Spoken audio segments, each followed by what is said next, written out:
инженер Михаил Михайлов. Добър ден, добре дошли. Да кажа на нашите зрители, които гледат в момента това предаване, че вие сте председател на Съюза на пчеларите. Приятно ми е, че ще говорим за нещо доста приятно и за нещо вековно, защото пчелите и отглеждането на пчелите са откакто съществува и човека. Даже, може би малко преди него.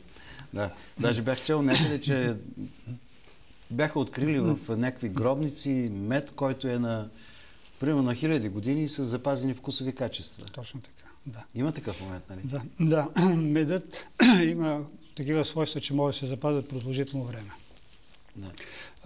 Без да се разваля, когато се съхранява правилно. Аз да кажа през това време телефоните на нашите зрители 02 91 444 33 02 91 444 37, Фейсбук и Скайп можете да ползвате. Виждате ги изписани на вашите телевизионни приемници. И да продължим, господин Михайлов, от дълбока древност до наши дни. Да, медът познат на човечеството от много отдавна, от 1000 години бих казал. Даже са го добивали като имало ловци на лов, т.е. ловували са мед, тъй като той бил в недостъпни места, гори, в скали, пукнатини и така нататък. И си искало известно умение, за да достигнат до меда. А трябва да ви кажа, че в днешно време в африканските джунгли има племена, които също го добиват по този начин. И те са едни чевръсти, пъргави хора, които се качват на невероятни височини и оттам варят мед. Да, точно така. Това е едно доста рисково дело и как се казва, си иска смелост, за да стигнат до източника на мед. Но при съвременни условия това за цивилизованите страни това вече не е необходимо, защото имаме продукция. Да, с две думи да ни представите Съюза на пчеларите в България. Колко хора членуват в него, от кога той се грижи за проблемите на производителите на мед? Съюза на българските пчелари, така е точното наименование на сдружението, което е в обществена полза, е само на 3 годинки. Тоест това е последната национална организация, може би, която е създадена в нашата страна, наред с съществуващите други национални организации от преди години.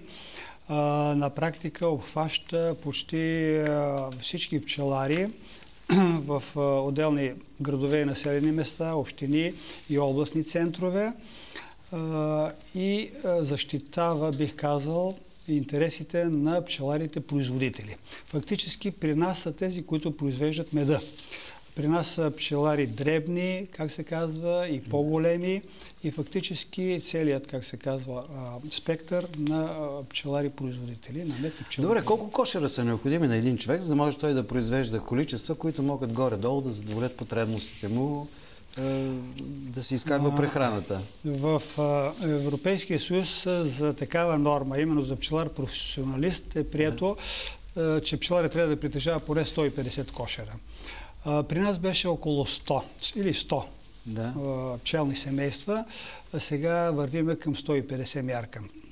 Тоест, трябва да притежава поне 150 пчелни семейства, за да може да се изхранва едно семейство. Но тогава, когато е многочленно, примерно 4-членно, тогава, как се казва, може би и повече.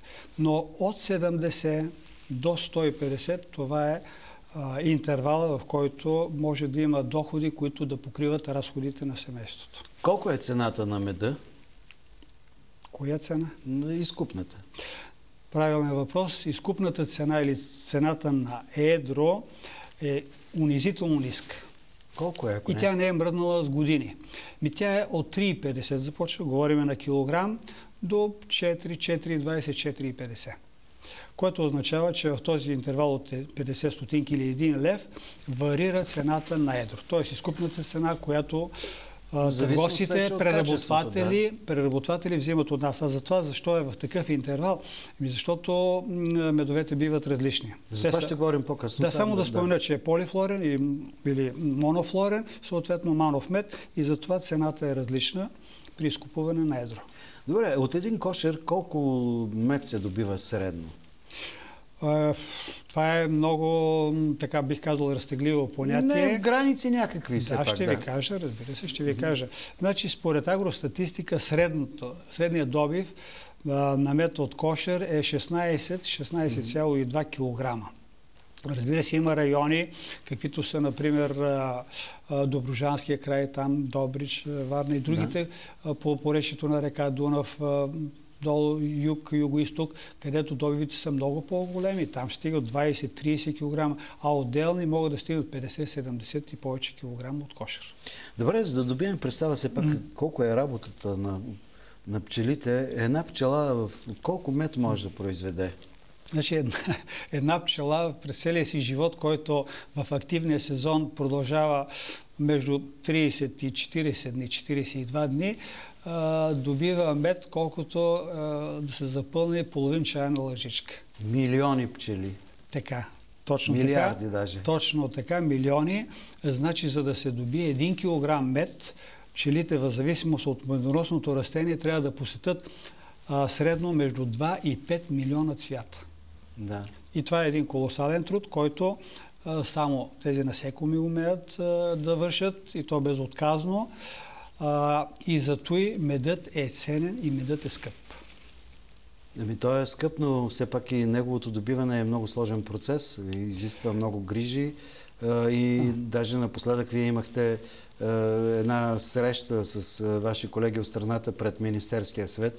По-скоро това бе израз на недоволство относно така безразборното пръскане с препарати против различни вредители, които пък спират работата на пчелите. Да, това беше един протест, един митинг, мирен, разбира се, който беше насочен главно по повод едно гласуване на България въздържал се в експертната комисия на съвета по земеделие на министрите в Европейския съвет за забрана на 3 от 7-те опасни пестициди казва се, от нов неоникотиноиден клас, т.е. аналози са на естествени пестицид никотин. И по този повод, както и за неприлагане на наредба номер 15, с която се третират посевите и оттам отравянето на пчелните семейства, и по този повод беше нашият протест. Аз да благодаря на моите колеги, че излъчват този видеоматериал, защото виждаме по колко интересен начин става добиването на меда и какво огромно количество пчели има в един кошер.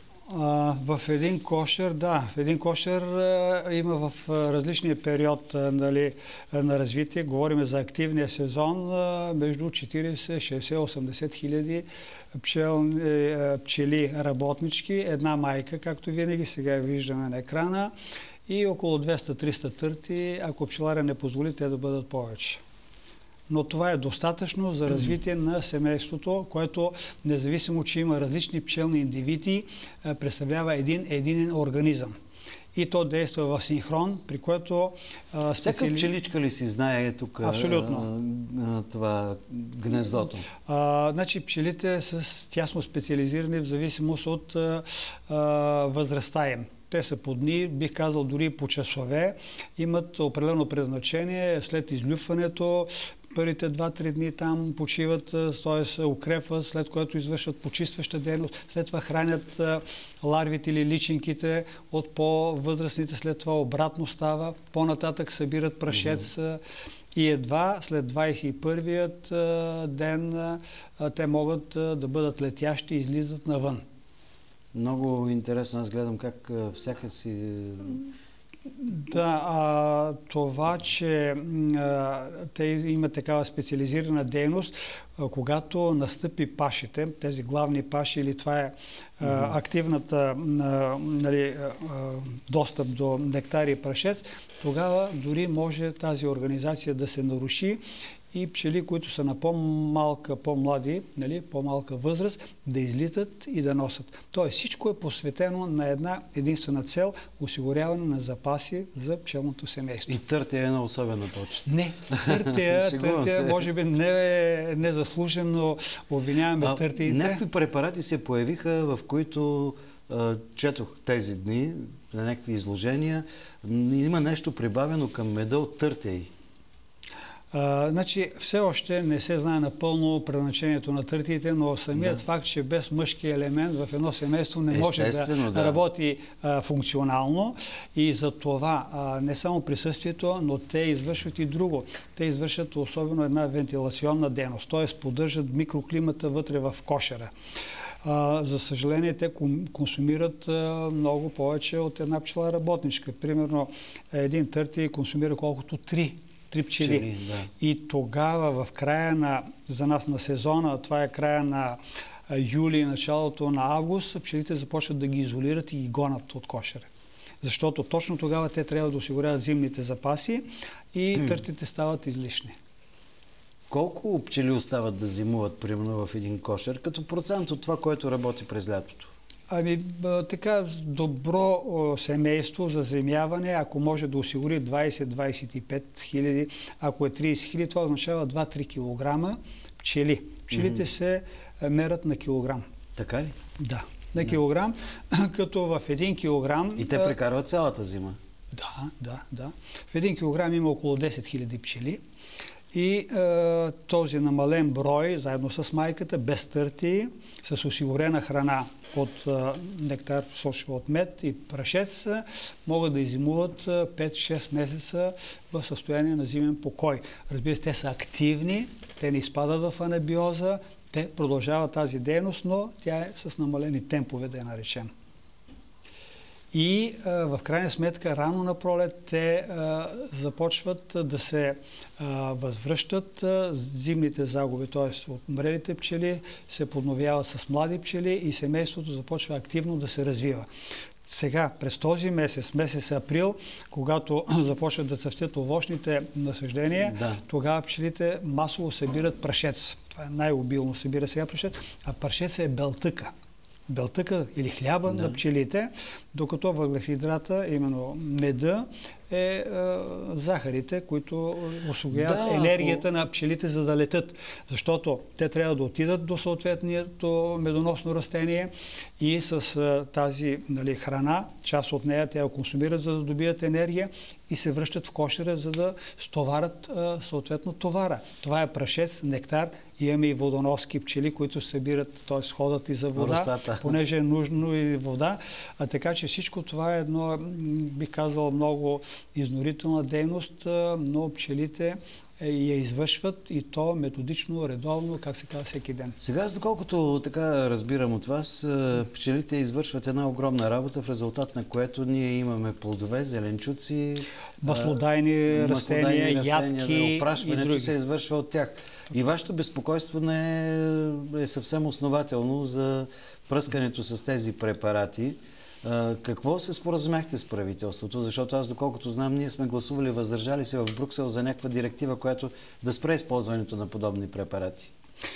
На протеста, който беше на 22 сега понеделник, на обяд ние бяхме поканили по телефона министър Иван Станков, министър на земеделието и храните, но изненадващо пристигна и министър-председател господин Мариан Райков, като пред всички заяви, не само пред медиите, всички пчелари, няколко стотин души, присъстващи от цялата страна, че е издал заповед на министър на земеделието как да гласува на 29-ти. На 29-ти сега в понеделник има прегласуване на по този въпрос, на тази мярка, бих казал. И той е категоричен, че България ще гласува за забрана на тези 3 опасни пестициди. Те са наистина опасни, защото от 7-те, които се използват от фармацевтичните компании... Те парализират ли пчелите? Вижте, основното това, което се дава, ние четем информация, която се дава от Българска агенция по безопасност на храните. Има там един център за оценка на риска, който дава потресаващи факти. Значи, най-напред тези препарати действат контактно, действат стомашно, действат поразяващо на нервната система. Разрушават хранителната система и изкарват пчелите от строя. Нещо повече, един от тези е дори вероятно канцерогенен за хората. Тоест, произведеният мед може да бъде канцерогенен? Не знаем по какъв начин той може да бъде канцерогенен, но знаем за начина, по който те действат. Значи, попадайки в почвата, когато не се огряват от слънцето, аз исках да попитам, мед, произведен от тази пчела, има ли изследвания, че може да окаже вредно влияние върху организма? Значи, не. Това не беше въпрос. Няма. Значи меда се филтрира, този, който се произвежда от пчелите. Той постъпва като нектар. След което пчелите в кошера го филтрират многократно, за да намалят процентното съдържание на влага. В нектара е 80% вода, 20% сухо вещество. В кошера, в питите, вече мед като мед, трябва да се обърне процентното съдържание. Около 20% да бъде вода, другото да бъде 80% сухо вещество. И това пчелите, след като са го внесли в кошера, те го правят. Те произвеждат меда, тъй като мед в природата няма. Няма такъв естествен продукт. Продукта се прави в кошера от пчелите. Все пак би било добре да се помисли, все пак те идват от растения, които са канцерогенни, както вие казвате. Значи, наблюденията, които са правени, че медът, пчелите някакси филтрират меда и той дори и след Чернобил и след други такива, бих казал, природни... Това ми беше интересно, меда е чист. Значи, той представлява концентрация на захари, които са естествени, фруктоза, глюкоза, малко захароза и, как се казва, не допускат дори развитието на болестотворни вируси и бактерии. Това е характерното. И за това след такива събития, които споменах, меда остава чист. Разбира се, прашеци и другите пчелни продукти, те са в резултат на това безразборно използване на пестициди, хербициди и разни други препарати, какъв процент от българските пчели са застрашени от унищожаване? Значи, всяка година агростатистика дава данни за броя на загиналите пчелни семейства, дори посочва какви проценти се отнасят за отделно. Дали са болести, дали са от глад, дали от неправилно отглеждане, дали от отравяне. И в крайна сметка се оказа, че пчелите, значи последните години от 760 хиляди вече са към 530 хиляди или с 200 хиляди са намаляли. Значи само за по-миналата година, тъй като агростатистика дава до месец май за следващата година, за 2011 година са намаляли с 65 хиляди. Значи България има капацитет... 65 хиляди пчели или кошери? 65 хиляди пчелни семейства или кошери. Пчелни семейства, така. Защото 65 хиляди пчели... само има в един кошер. И от тях дават близо 64% са загинали от пестициди. Около 29% от глад и 5% други там. Но това е голям процент. 60, близо 70 да го кажем, защото той ще нараства. Много голям процент. Това означава, че ние имаме едно постепенно намаляване на пчелните семейства и кошерите. При условие, че България, макар и малка по площ, има капацитет да се отглеждат около милион и 200 хиляди пчелни семейства. Защото виждаме, това е един доста специфичен труд. Човек трябва много добре да познава как да отвори, както гледаме сега кошера, как да напръска с... Не само това. Опуши, Ние сме пчелари с десетки години стаж и винаги има какво да научим. Пчелите са, бих казал, една невероятна вселена. Те подлежат на непрекъснато изучаване, защото организацията им е толкова стройна и толкова е координирана, че понякога се изумяваме. Добре, явно те си познават стопани. Не виждам човека пипа с голи ръце и те не го жилят. Да, може да се работи. С голи ръце се работи, за да чувства по-добре питите и рамките да работи добре. Но кое е важно при пчелите? Важното е не това, което те добиват като мед и пчелни продукти. Това е прашеца, това е пчелното млечице, прополиса, восъка, пчелната отрова. Важно е дейността им, а именно опрашителната дейност. Това, заради което те са създадени. Те опрашват всички медоносни културни и диворастящи растения. Така изглеждат питите. Това са пити, да. А това е разпечатваща машина, която маха восъчната разпечатка, за да отвори килийките, които след това ще се центрофугират и меда ще се извади. Значи отделя се меда, восъка и всички други пчелни продукти? Не, само има една запечатка, която е восъчна и след това при центрофугиране от центробежната сила меда излиза. По-нататък меда се утаява в матуратори, оттам в тенеки и след това в разфасовките, буркани или други. Добре, според вас така нормално ли е да се съхранява мед, защото гледам непрекъснато по магазините в пластмасови кутии? Пластмасови туби и тип бурканчета. Да, значи може да се съхранява в такива пластмасови материали или съдове, които са разрешени. Има пластмаси, които са разрешени за хранителната промишленост. Но дали използваме тях? Нещо повече, особено когато се транспортират на далечни разстояния или, да кажем, използват самолети, задължително трябва да се слагат в такива пластмасови съдове, а не в стъклени буркани. Тъй, че няма нищо, как се казва, опасно от това, че се използват такива буркани. Но все пак нека да се върнем и към това, че е застрашен на пчелната популация в страната, ако продължат по този начин да се пръскат растенията. Да, само ще ви кажа, че в момента даже съм под напрежение, тъй като сутринта имаме проблеми в град Тервел, дори и в София. В Тервел ми се обади един пчелар, че рапицата, която е в фаза цъфтеж, т.е. тя е цъфнала, извършват пръскане. Един арендатор извършва пръскане. Без да е уведомен по наредба номер 15, т.е. по надлежен ред, чрез общината, чрез местото, той да получи информация. С такъв тип препарат или пръска? Ами ние не знаем какво е сложил вътре, нали? Но щом като е рапица, задължително се пръска с някои от тези препарати, които са вредни за пчелите, които са силно токсични за пчелите. И за той трябва пчеларя да вземе предохранителни мерки, но той не е информиран, прави снимки, обади ми се, аз обадих на Министерството на земеделието, след това в Агенцията по безопасност на храните, в дирекция растителна защита, за да ни кажат какво да направим в конкретния случай. И какво ще направите? Ами какво ще направим? Ако намножаването на вредителите в рапицата е по-голямо от допустимото, там 30 единици на бройка, значи, което се нарича каламитет, т.е. натрупване, тогава само трябва да има разрешение с заповед на министъра, за да се извърши такова пръскане.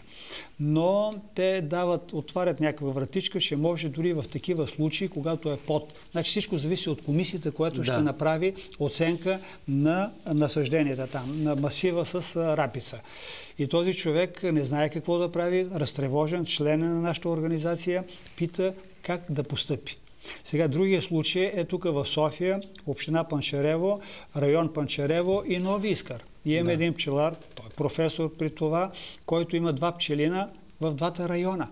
В момента пръскат против кърлежи, след което ще пръскат против комари.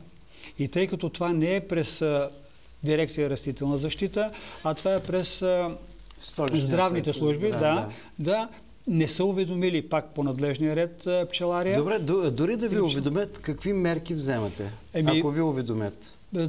Как ги прибирате пчелите? Общо взето не са много мерките. Не са много мерките. Не можете да ги приберете? Не, има начин да се затворят пчелите. Или да не излетат още предния ден, той взима мерки, поставя, там има едни мрежи на входа, където е прелката, или решетка, за да може пчелите да имат достъп на въздух, но да не излитат.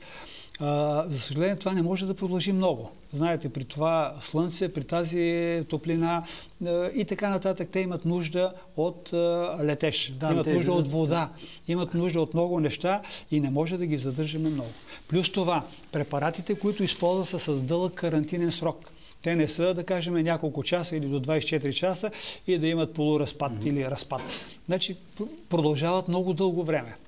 И точно това искаме ние, да се наложиме тези арендатори или организации, които пръскат, фирми, да използват по-щадящи пчелите препарати, които, разбира се, са по-скъпи. Но те не ги използват, може би заради цената или поради незнание. Главно поради незнание. Но ние искаме, пак казвам, растителна защита и съответно Агенцията по безопасност да си влезе в задълженията и да осъществява контрол. Не се контролира. Добре, господин Михайлов, ще продължим веднага след рекламите.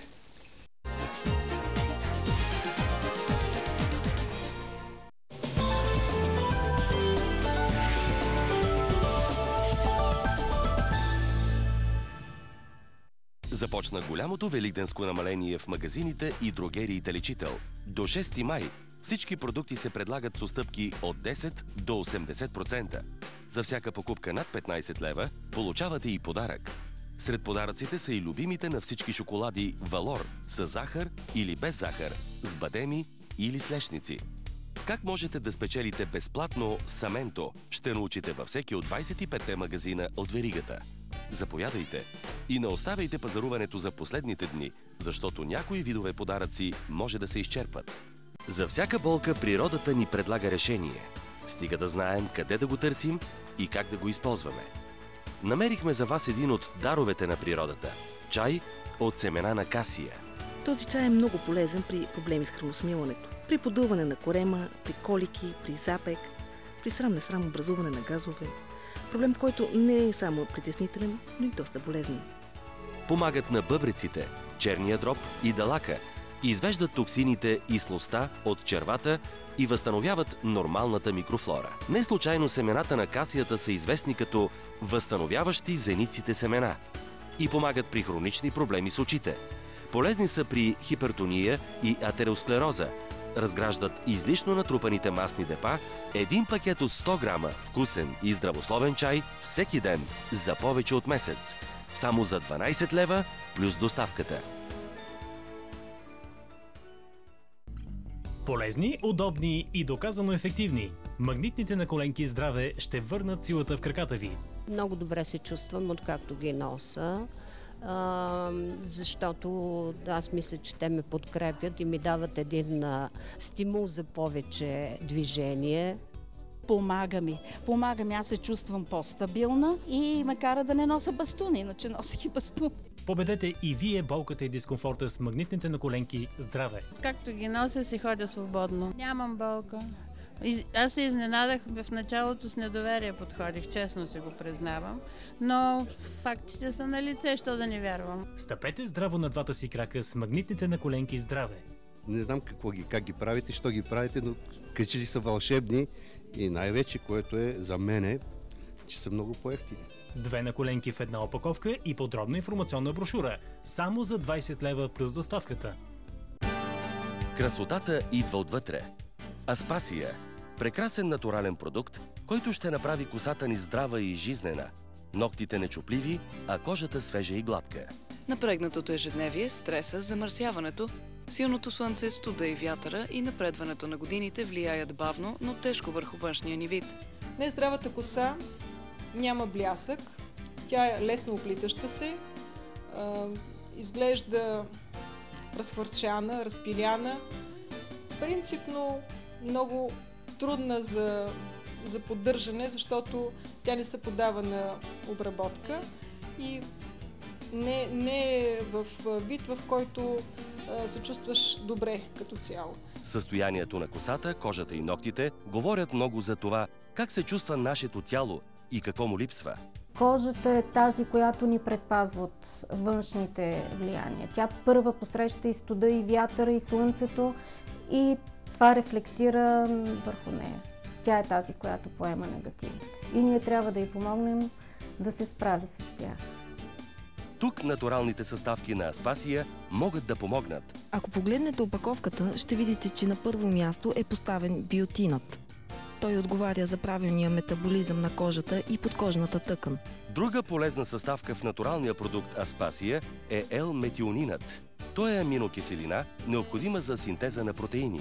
Заедно с L-цистеина, те съставляват структурните елементи на косата. Но това не е всичко. Въздействието на натуралните съставки в тези таблетки се подсилва от парааминобензоенната киселина. Тя не само забавя ранното стареене, а и коригира недостига на пигментация в косата и кожата. В натуралния продукт Аспасия има витамин С, А и витамини от Б групата. Екстракт от полски хвощ и от стръкове коприва. Всяка съставка има своя специална мисия. Екстрактът от коприва подсилва клетките на кожата и възстановява свежия им вид. Инхибира пърхота и косопада. Полският хвощ помага за усвояването на калция от организма, заздравява ногтите и регулира функциите на масните жлези, изчиства организма от натрупано в него олово. Приемането на добавки, на витамини е много важно и то помага на кожата и да регенерира сама, което е най-добрият вариант да й помогнем. Внимателно подбрани и съчетани витамини, аминокиселини, минерали и екстракти. 42 обвити таблетки, поставени в стабилна опаковка. При ежедневна употреба, една опаковка натурална хранителна добавка Аспасия ще ви стигне за цели 6 седмици. Само за 18,90 плюс доставката ще имате силна и подхранена коса, здрава и красива кожа, гладки и нечупливи ногти.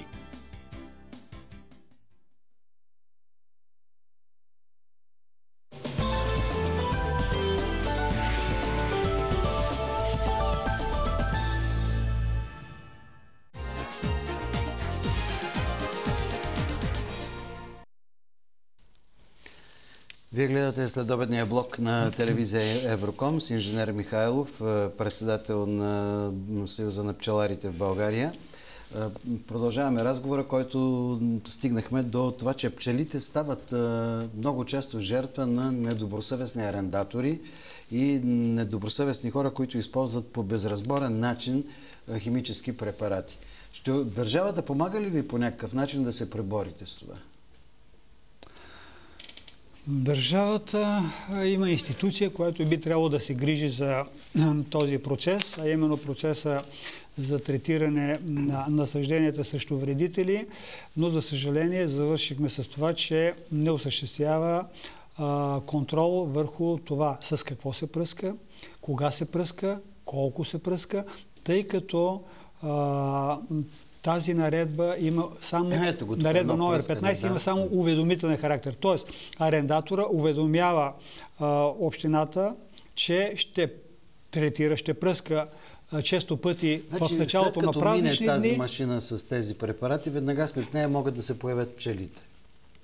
Не, пчелите са там.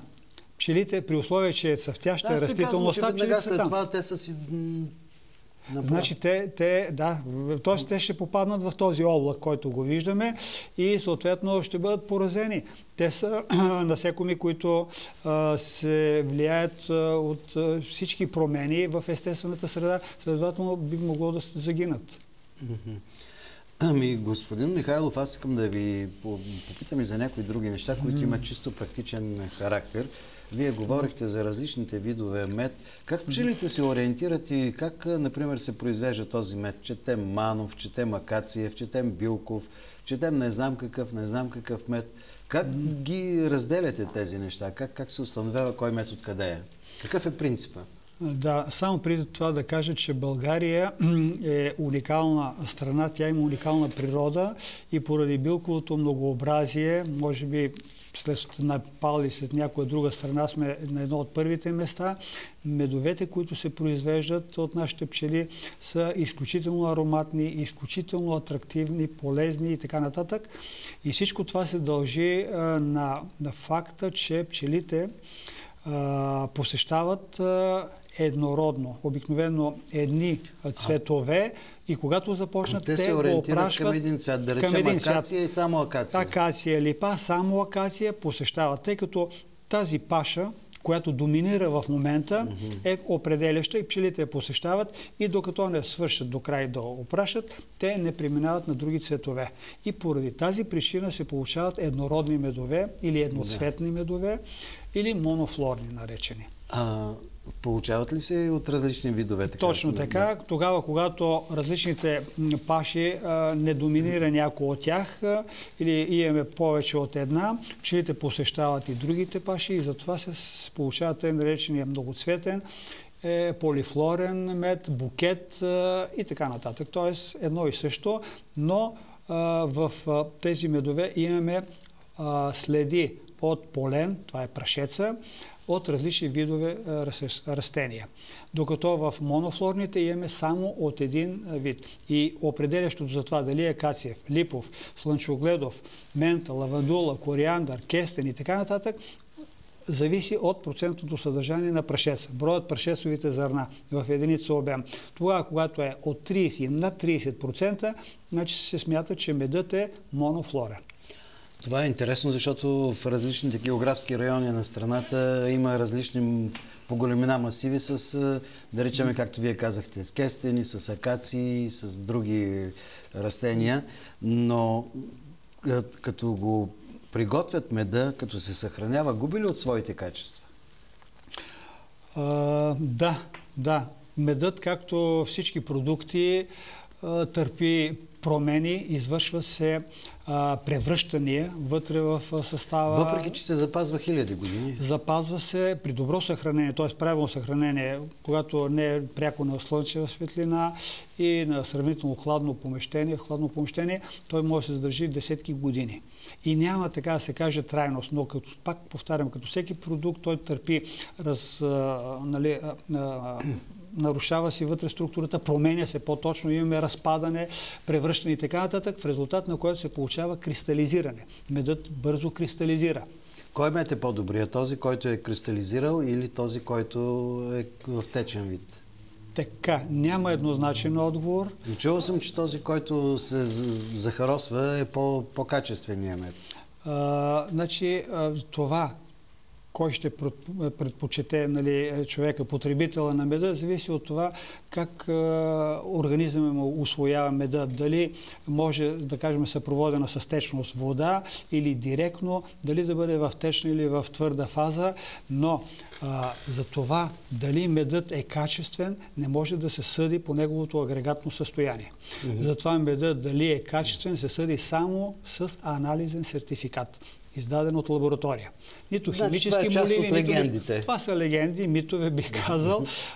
Не може да се съди. Само анализа може да покаже каква е физико-химичната характеристика на отделните 7-8 и повече показателя. Добре, кой мед е така най-лековит, най-чист, Добре, само да кажа, че защо някои медове кристализират, стават твърди, а други за продължително време, дори в рамките на 2-3 години може да не кристализират. Може да имат примеси. Не. Значи ние говорим за чисти, за естествени медове, без примеси, тъй като, за съжаление, меда много лесно се фалшифицира. И това го използват недобросъвестни хора. Глюкоза, фруктоза, изосуит и така нататък и правят нишесте, слагат и... Може ли да се познае такъв мед? Не.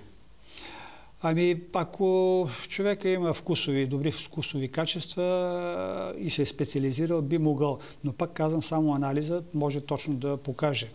Но, например, в тези медове, в които фруктозата е повече, те не кристализират. Какъвто акациевия, кестенови и някои други медове. Пак казвам, продължително време, 2-3 години. И това не означава, че такъв мед не е качествен. Докато при другите, които глюкозата, естествената глюкоза е по-голяма, от 50%, те са обикновено 1:1, те могат много бързо да кристализират още в рамките на годината, през която са добити. Да, колежките питат, причинява ли се болка на пчелите, когато се извлича пчелно млечице от тях? Не, защото пчелите не усещат това. Пчелното млечице се вади. Да ви кажете как става, защото то явно не е както някои си мислят с доене на пчелите. Не се доят пчелите, това го имате предвид. Значи пчелите хранят майките, това са бъдещите майки, в тъй наречените майчини килийки или маточници. В тях те отлагат пчелно млечице, което след това пчеларите го изваждат. Като отстраняват ларвата или личинката и след това с шпатула изваждат на дъното, където е складирано млечицето. И затова то е толкова скъпо, защото е... Да, всичко е или ръчно, или много бавно се вади и трудно. Да. Така че трябва да поговорим малко за пчелните продукти. Аз ви попитах къде е най-чистия мед? Когато се взема от кошера или когато вече стигне до пазара? Значи най-хубавият мед. Винаги ме питат кое е най-хубавият мед. Значи медовете са толкова различни в нашата страна, включително и комбинации. Правят какви ли не комбинации, т.е. с естествени продукти, с сушени плодове, с сусам, и така нататък. Но най-хубавият мед е медът, който се изважда на пчелина. Как се казва, тогава, когато се изважда, когато се центрофугира, тогава медът е най-хубав, защото тогава е най-ароматен, тогава се извършва разпечатването или свалянето на восната запечатка и медът е невероятно ароматен и полезен. Значи човек трябва да е до самия кошер, за да усети аромата на истинския мед. Може би там са и най-силните лековити качества. Да. Значи имаме едно такова понятие, не знам в България дали се прилага, но знаем за страни като Япония, че използват тъй наречения кошерен въздух. Или това е в един диаметър, примерно от 2 метра около всеки кошер, се разнасят миризми, фитонциди, богати аромати. Те изсмукват въздуха. Те ги събират, складират ги в някакъв съд и след това сигурно ги продават. дихателните пътища. Да, особено за астматици и за други видове заболявания белодробни се използват. Добре, защо така, чувал съм, рускините много обичат да ходят при българските пчелари. Какво търсят от тях? Какво купуват или просто им е интересно да гледат? Да, руснаците, както и украинци и други, често пъти търсят два вида. Едното е пчели, другото е пчелен продукт. Значи пчелите, това е тъй наречения подмор или умрели пчели. И какво ги правят? С тези пчели те правят отвара, да не кажа чай, който след това охладен го пият. И се използва за опресняване на мозъка, за активизиране на организма. И това е останало, може би, от древността, когато римските войници винаги преди битка са им давали такива, бих казал, чаеве от умрели пчели. Другият продукт е тъй нареченият перга, който поради трудността на изваждането му от питите в кошера, на практика не се продава никъде. Продава се пчелен прашец, или по-точно продава се цветен прашец. Да. Той е пак пчелен, но е цветен прашец, докато този, който е кошерния, който е белтъка или хляба на пчелите, това е перга. Нямаме друго наименование, то е руското наименование или по-точно български аналог, това е пчелен прашец. Тоест изцяло е за пчелите. Той е обогатен, тъй като с мед, с млечна киселина, тъй като е запечатан. Но на пазара този прашец, който продават, обикновено е цветен. Да, той е цветен. Той е добит след отнемането от пчелите в тъй наречените прашецоловители, външни или вътрешни, преди той да постъпи в килийките при другите пчели. Прашец. И за това този прашец е цветен, той се суши, защото бързо ферментира, понеже е влажен, но също така е много полезен, изключително полезен. Той е наред с пчелното млечице. Аз знам, че са полезни даже и ухапванията от пчели. Така, само ако не е алергичен човек. Само да кажа, пчелите не хапат. Да. Пчелите жилат. Да. Значи, поради това, че има жило. Пчелната отрова е много полезна. За тези хора, които не са алергични, защото има такива, понякога дори с фатален край, но за всички останали, които не са алергични, пчелната отрова е изключително полезна. Нещо повече, преди имаше меливенон, други лекарства в аптечната мрежа, сега няма. И хората търсят пчелна отрова за редица заболявания, периферна нервна система и така нататък. Но има една, бих казал, такава тибетска технология за едно непрекъснато в рамките на няколко дена ужилване на едно и също място, като първия ден е една пчела, втори ден две, по някаква такава прогресия и в крайна сметка от порядъка на 90-100 пчели могат на едно и също място и могат да тушират, бих казал, болестта за десетки години напред. Идеално това е такъв случай и мога да твърда, че това не е само, бих казал, легенда. Аз съм го пробвал върху себе си и знам какъв е ефект. И туширате болките? Да. Имах такъв случай, просто наложи тук в кръка, но много добре от порядка на 15 години и повече нямам оплакване. И колко пчели ви ожилиха? Ами, издържах до 11-тия ден. Не можах повече. Може да сметнете колко пчели са ме ожили, но има опасност човек да се алергизира и затова не бива да прекалява. Тоест, толкова колкото понася организма, толкова може да поеме то се усеща, пчелна отрова. Да, да. Тя пчелната отрова, мисля, че се продава и така като медикамент. Знаете ли, пчелна отрова, поради това, че нямаше пазар последните години, не се търсеше и не се произвежда. Производството на пчелна отрова е едно, бих казал, много трудоемко занятие, тъй като миризмата на пчелна отрова дори само от едно ожилване възбужда пчелите. И зато и то трябва да се извършва в определени райони, дори извън населени места, защото пчелите стават агресивни и жилат всичко живо наред. И това е опасно и за самите пчели? Не е опасно, тъй като то се извършва върху едни стъклени плочки, в които има закрепени електроди и при кацането на пчелата се извършва контакт. От това пчелата пуска отровата, но тъй като плочката е твърда, не се изваждат вътрешностите и тя не умира. Така както ако ожили в кожа или в плат, тогава пчелата загива.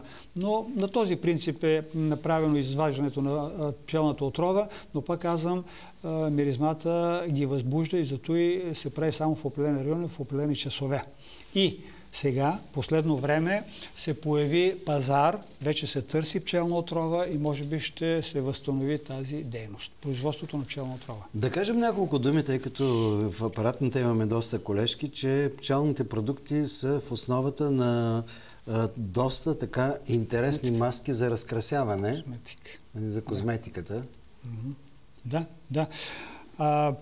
Пчелните продукти, например пчелният восък и пчелният клей, особено пчелният восък е незаменим. Той е основен продукт в изготвянето на тези препарати. Ами, буквално всичко. Маски? Правят маски, правят мехлеми, правят балсами, правят вазелини, правят всичко. Значи ние имаме пчеларска кооперация, в която продаваме тези продукти, разбира се, изработени от други фирми, но основното, пак казваме, е восъка, прополиса или клея. Клея е невероятен продукт, с добавка на други, така бих казала, ароматизиращи вещества. Имаме вече български фирми, имаме пчелари, които се занимават с такава дейност и, как се казва, изобретяват непрекъснато все нови такива мехлеми. Добър ден! Добър ден! Слушам ви.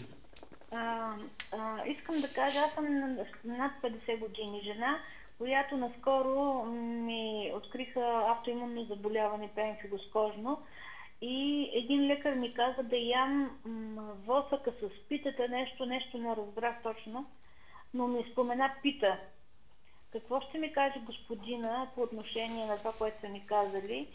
И другото, което искам да питам, имам такива една-две малки ранички в устата, да кажем на 50 мл вода, колко прополис капки трябва да сложа, за да правя гаргара? Благодаря ви. Благодаря. И ясен ви и двата въпроса, нали? Да, напълно ясни. Само не чух вида на заболяването, но... Нещо в устата затова не е първото. Автоимунно, казвате. Автоимунно, да. Не зная защо ви е насочил към използването на пита. Те се казват медени блокчета, т.е. това е мед, който е в пита, естествено. Може би восъчната запечатка, в която има следи от пчелен прашец и пчелно млечисе. Може би това е полезно, но обикновено тези запечатки ги използват за хашимото и изобщо болести на ендокринната система и зато и са полезни. Колкото до това за афтите, ако използвате тинктура, това е 30% спиртен, клеева или прополисова тинктура, се използват от 20 до 40 капки в зависимост от телесното тегло. За деца е до 10 капки, а за възрастни в зависимост от неговото тегло. Но аз знам, че клеевата тинктура, освен за това, може да се използва и за язвени и гастритни болки. Точно така, клеят или прополисът е невероятен продукт. Аз даже смятам, че той е на настоящето и на бъдещето, тъй като в разтворен или натурален, т.е. не разтворен, в твърдо състояние, има много широк спектър на приложение. За вътрешно приложение, когато е разтворен, се използва за алергити, фарингити, заболяване на белодробни, за язва, за колит, за гастрит. Точно така. Когато е за външни, това е за незарастващи рани, за залежаване, декубитоз и така нататък. Но най-важното, и което аз го прилагам, бих казал от години, то е, че може да се използва за след ракови операции, да се третира мястото, за да няма рецидив. И това е факт. Тоест, помага при туморни и ракови заболявания. Добър ден! Добър ден! Аз много се обаждам. Преди малко се обадих. Искам да кажа на господина, че моето автоимунно заболяване е пемфигус. И то поначало лекарите казват, че не е излечимо. Аз отказах кортизана, спрях го сама и започнах да пия билки. Искам да попитам, в устата имам една-две ранички, така бих ли могла с клеевата тинктура директно да туширам, а не да я разреждам? Да.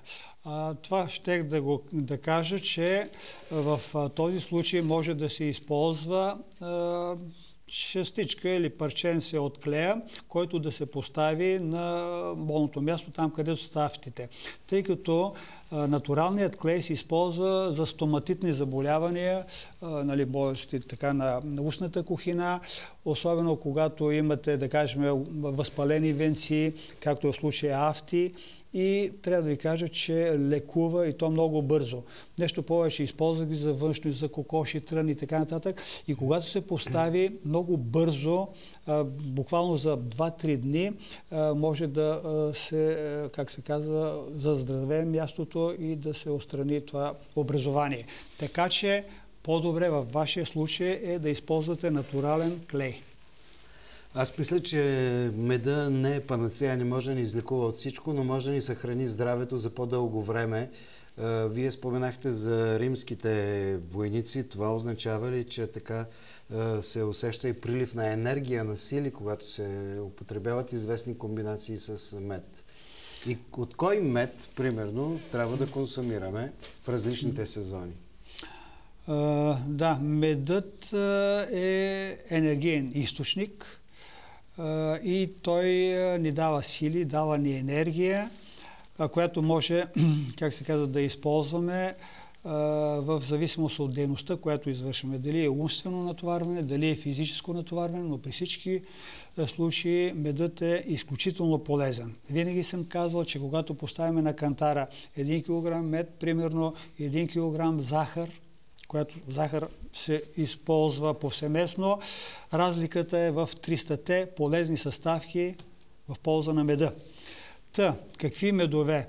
Медът може да се използва сутрин на гладно и пак казвам, дали е придружен с течност или без, и директно, както може да се използва и вечер, особено за тези, които страдат от безсъние.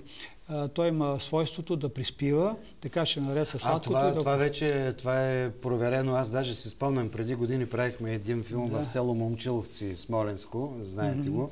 И там имаше една лекарка, сега не мога да си спомня името, която беше написала една книга "Мед и медолечение". Тя беше така доста дебела книга, в която тя беше направила собствени рецепти за медолечение, ама на страшно много заболявания. Сега някои се повлияват, други не се повлияват, но в края на краищата човек трябва да опитва. Точно така. А това кой мед, в кой сезон да се използва, знаете ли, ние българите обичаме светлите медове. бих казал тънките медове. Това са главно акациевия, липовият, светлите, жълтите медове.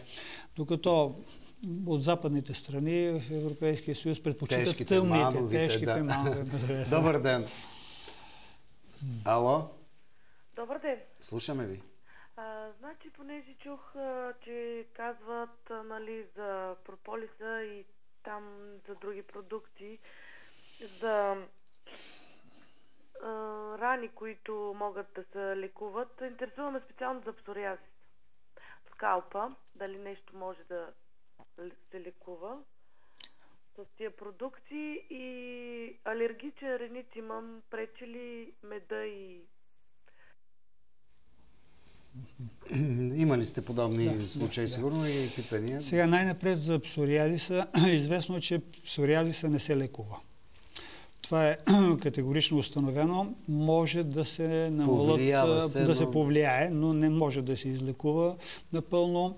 Има една книга на доктор Павлина Починкова, в която е дадена една рецепта от народната медицина, която се използва в такива случаи. Това е един мехлем, в който се използва боров вазелин, който се използва клей прополис, който се използва восъка и там няколко ароматизиращи вещества и се използва като нанасяне на пластири и съответно на болните места.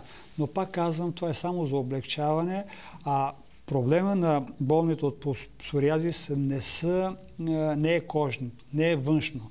Проблема е вътрешно. Това е болест на целият организъм. И зато и трябва вътрешно имунната система да ви бъде укрепена и след това външното лечение.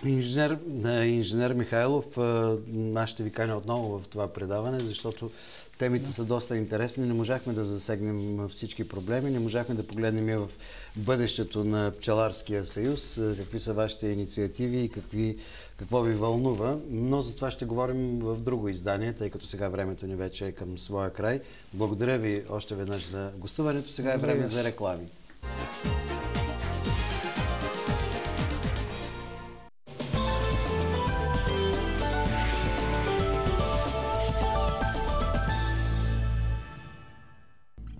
Полезни, удобни